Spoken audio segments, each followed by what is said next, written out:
This is Scott Becker with the Becker Private Equity Business Podcast.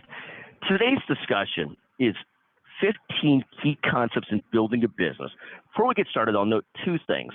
First, anytime you have a question, a comment, a topic you want us to cover on the Becker Private Equity Business Podcast, text Scott Becker 773-766-5322. Second, thrilled this past week to be ranked at the very top of the Apple Business News podcast. So thank you to our listeners, and what a great labor of love. Thank you for joining us. Here are 15 key concepts to building a business.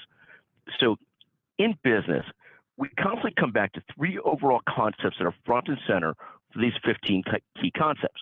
The first one is we want to be great in a specific niche, whatever that niche is.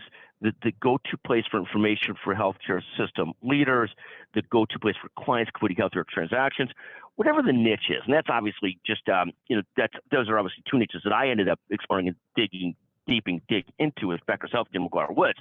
But the concept being, whatever business you're in, there's an old phrase, niches are riches. We believe this very strongly to double down and specify target niches. Second, we want to be what's called customer-centric. We want to treat each key customer like our business is fully dependent on that customer. We're always looking at things through a constant 80-20 rule. Who are the 20% of customers that drive 80% of the revenues? We're doing everything we can to take care of those core clients or key accounts, but constantly focusing on customer-centric, niche-centric, and working to take care of the top customers.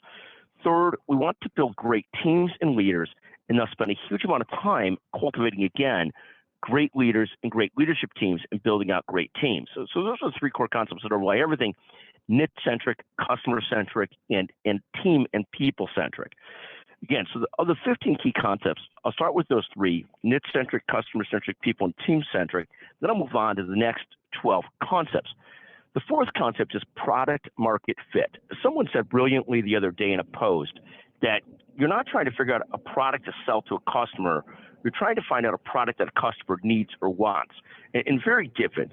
You ultimately need a product or service that meets a customer need, not just your need, not just what you want to do. This concept is scalability. If you want to build a larger business, you got to find spots where 1 + 1 = 3, where everything is not linearly scalable, meaning that every time you want to grow, you don't need another person or another body or more labor costs. You need to find things where there's some leverage involved. Can the business be reliant on systems and people and not just one great leader? Can it expand? Are there ways to expand? The sixth concept we talk about is clarity of goals and what your business needs to be great at. It's very important to be able to very clearly define, here is what our business has to be great at. It has to be better than everybody else at. It's critical to have this kind of clarity of what your mission is and what you're trying to achieve. Seventh is, and whatever you're trying to do, there's got to be some obsession with trying to be great at it. You need to, at some point, be really focused on how can I be great at what we're doing. The eighth concept is one of the things we watch in business is the evolution of the business and the founder. When businesses start out, we look at this in three stages. The founder often does everything. Then the founder hires people, leader, founder, CEO, that do a lot of the tasks that he or she did that may or may not be better at them than him or her. And then the third evolution, and this is where businesses really take off, is when the founder gets the ego out of the way and hires and develops teams where everybody that handles a leadership role is better than the leader him or herself was in that role. And that's when businesses really start to grow, in my experience, is when you start to hire lots of great people and the business is less centric around the leader itself. The ninth concept is gratitude. There's got to be a constant appreciation and true love for one's team and one's customers. It's got to be genuine, and you got to truly appreciate those people that are listening or doing whatever they're doing with you. You have to really take care of the people that are helping you on your team. You have to truly be thankful and truly appreciate those folks, customers, and people that work with you.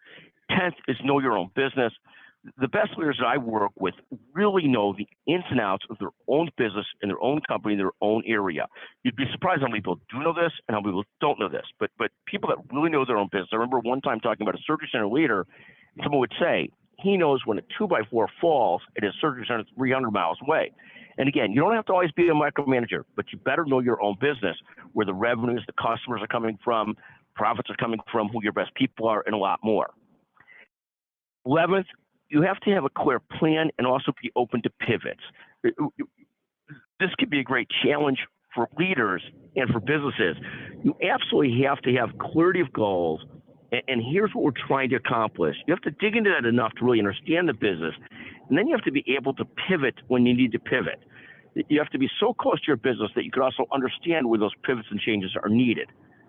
12 is you almost always have to have an 80-20 rule as to people and customers.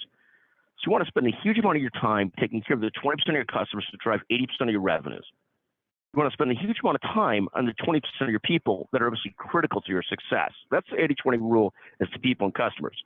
The next concept is an 80-20 rule as to business and new ideas.